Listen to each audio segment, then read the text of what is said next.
The Telltale Heart. Edgar Allan Poe stands as one of American literature's most distinctive and influential figures, whose legacy continues to resonate today. His own life, tragically marked by orphanhood, poverty, and personal loss, often mirrored the dark and complex themes that define his work. Poe was a groundbreaking innovator. He is widely credited with inventing the detective fiction genre, paving the way for countless mysteries with his analytical narratives. He also fundamentally shaped the modern short story, using it as a powerful medium for intensive psychological exploration. His iconic poems, such as The Raven and Annabel Lee, are celebrated for their haunting beauty and profound melancholy. A true master of the macabre, involving death or violence in a way that is strange, frightening, or unpleasant. Poe fearlessly delved into the shadowy corners of the human psyche, exploring themes of guilt, paranoia, an illness, or an unreasonable feeling that people are trying to harm you, obsession, and the thin boundary between sanity and madness. His ability to craft unsettling atmospheres and dissect internal horrors cemented his reputation as a literary legend whose work remains both chilling and deeply insightful. True, nervous, very, very dreadfully nervous I had been and am. But why will you say that I am mad? The disease had sharpened my sense, not destroyed, not dulled them. Above all was the sense of hearing acute. I heard all things in the heaven and in the earth. I heard many things in the hell. How? Then I might hearken, and observe how healthily, how calmly I can tell you the whole story. It is impossible to say how first the idea entered my brain, but once convinced, it haunted me day and night. Object there was none. Passion there was none. I loved the old man. He had never wronged me. He had never given me insult. For his gold I had no desire. I think it was his eyes. Yes, it was this. He had the eye of a vulture, a pale blue eye, with a film over it. Whenever it fell upon me, my blood ran cold. And so, by degrees, very gradually, I made up my mind to take the life of the old man, and thus rid myself of the eye forever. Now this is the point. You fancy me mad. Madmen know nothing, but you should have seen me. You should have seen how wisely I proceeded, with what caution, with what foresight, with what dissimulation I went to work. I was never kinder to the old man than during the whole week before I killed him, and every night, about midnight, I turned the latch of his door and opened it, oh, so gently, and then, when I had made an opening sufficient for my head, I put in a dark lantern, all closed, that no light shone out, and then I thrust in my head.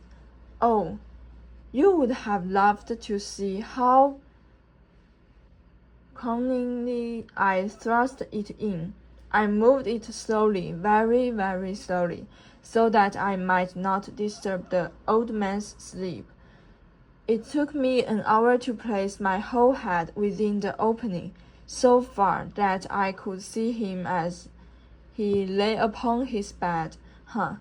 Would a madman have been so wise as this? And then, when my head was well in the room, I undid the lantern consciously. Oh, so consciously, for the hinge creaked. I undid it just so much that a single thin ray fell upon the vulture eye, and this I did for 7 long nights, every night just at midnight. But I found the eye always closed, and so it was impossible to do the work, for it was not the old man who vexed me, but his evil eye. And every morning, when the day broke, I went boldly into the chamber, and spoke courageously to him, calling him by name in a hearty tone, and inquiring how he has passed the night. So you see he would have been a very profound old man, indeed, to suspect that every night just at 12 I looked in upon him while he slept. Upon the 8th night, I was more than usually cautious in opening the door. A watch's minute hand moves more quickly than I did mine. Never before that night had I felt the extent of my own powers, of my sagacity. I could scarcely contain my feelings of triumph. To think that there I was, opening the door little by little, and he not even to dream of my secret deeds or thoughts. I fairly chuckled at the idea, and perhaps he heard me, for he moved on the bed suddenly, as if startled. Now, you may think that I drew back, but no.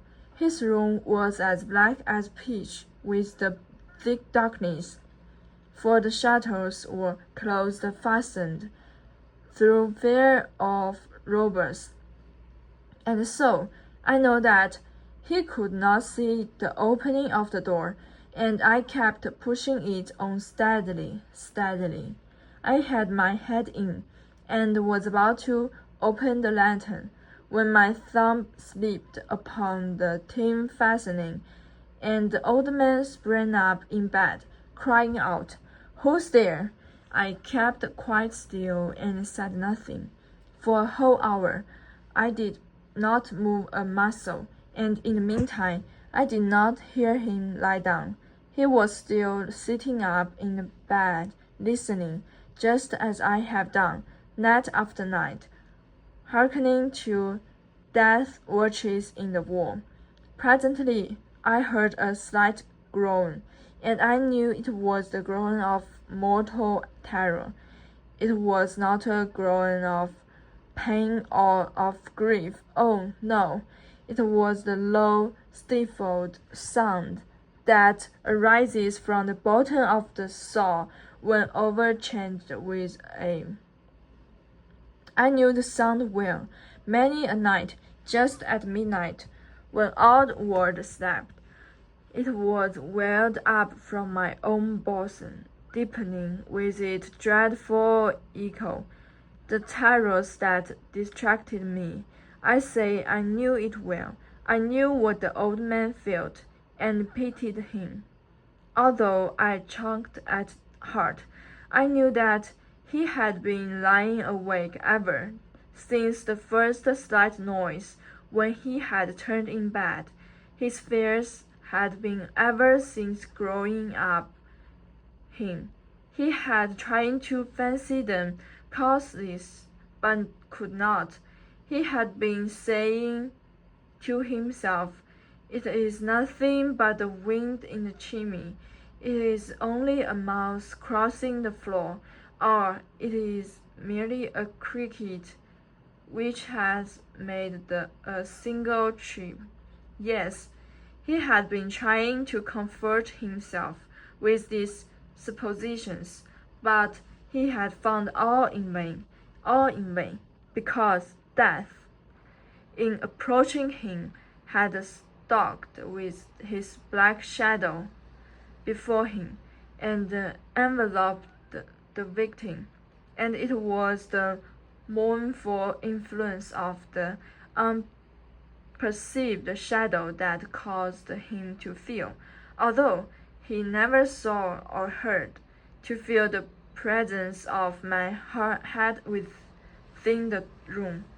When I had waited for a long time, very patiently, without hearing him lie down, I resolved to open a very, very little crevice in the lantern, so I opened it. You cannot imagine how steadily, until at length a simple dim ray, like the thread of the spider, shot from out the creeve and full upon the vulture eye. It was open, wide, wide open. I grew furious as I gazed upon it.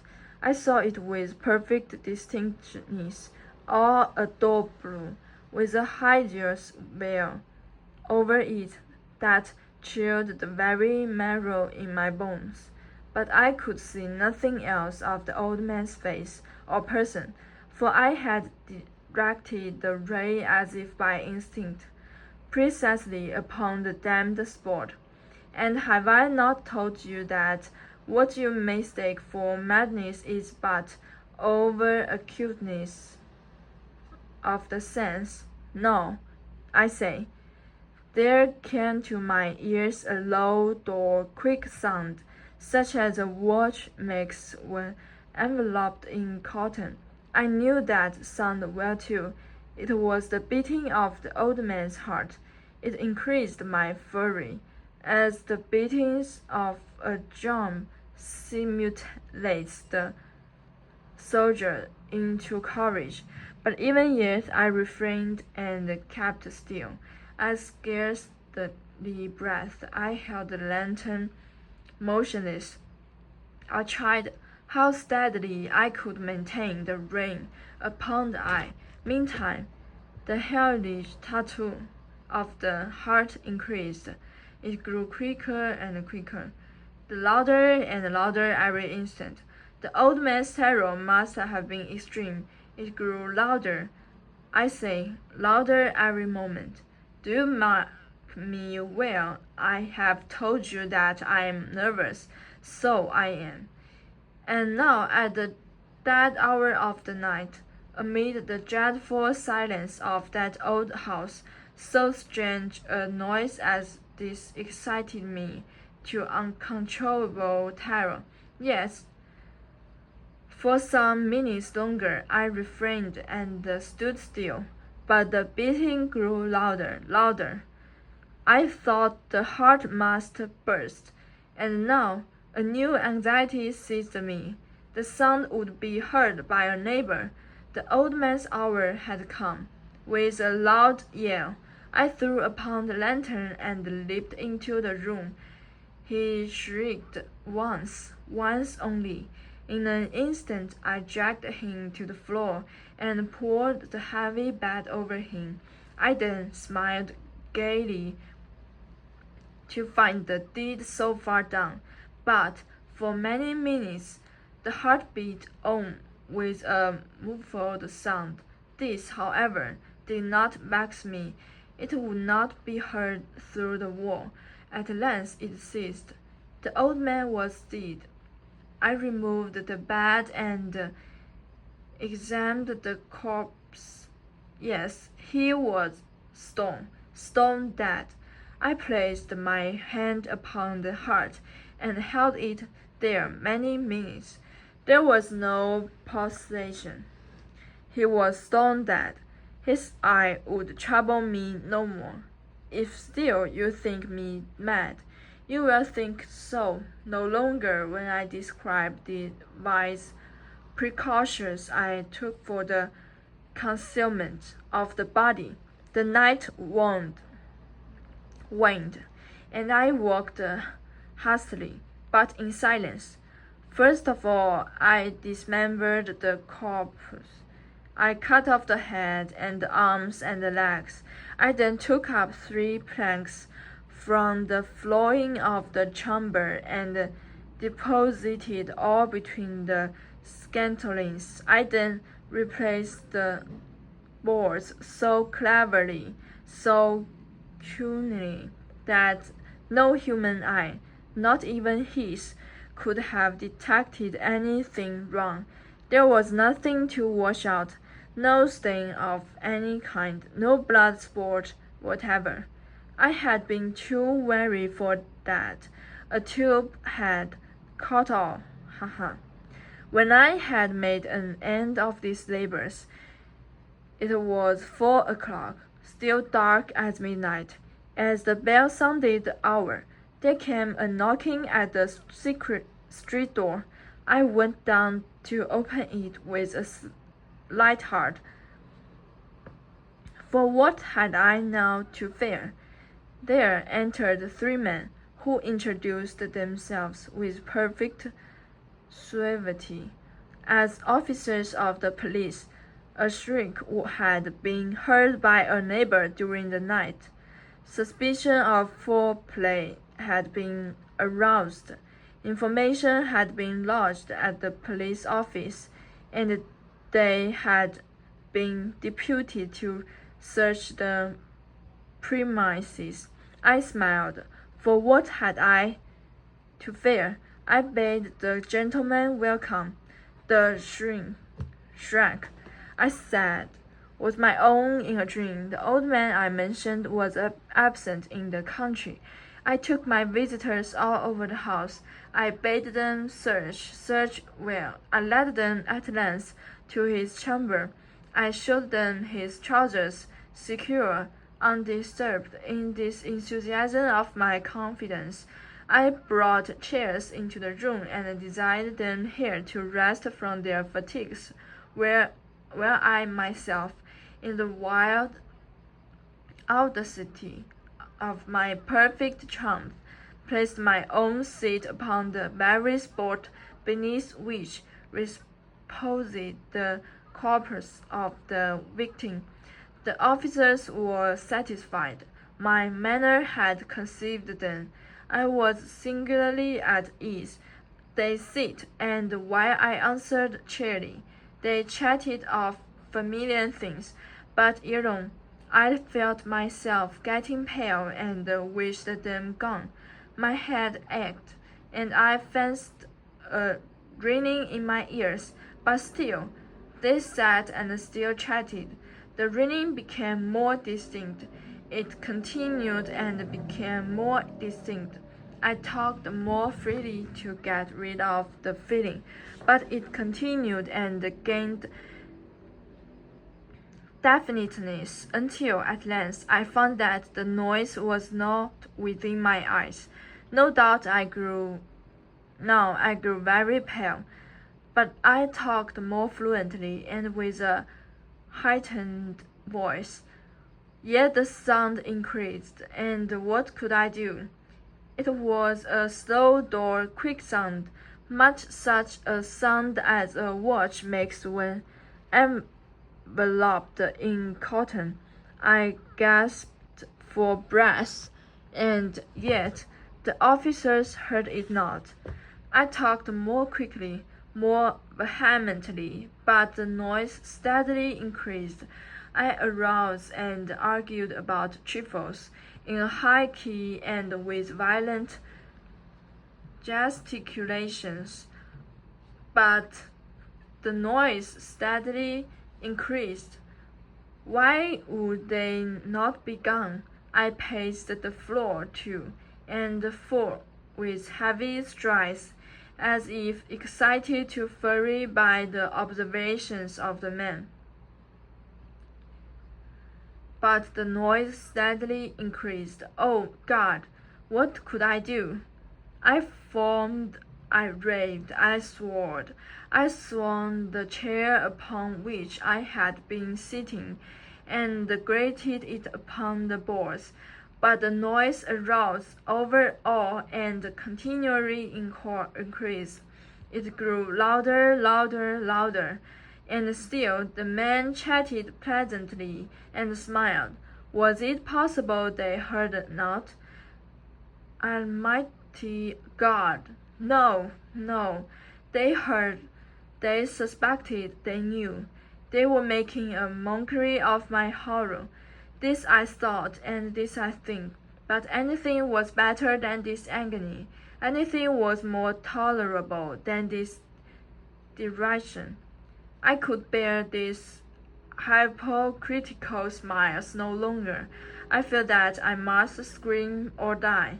And now, again, hark! Louder, louder, louder, louder. Villains, I shrieked. Dissemble no more. I admit the deed. Tear up the planks. Here, here. It is the beating of his hideous heart.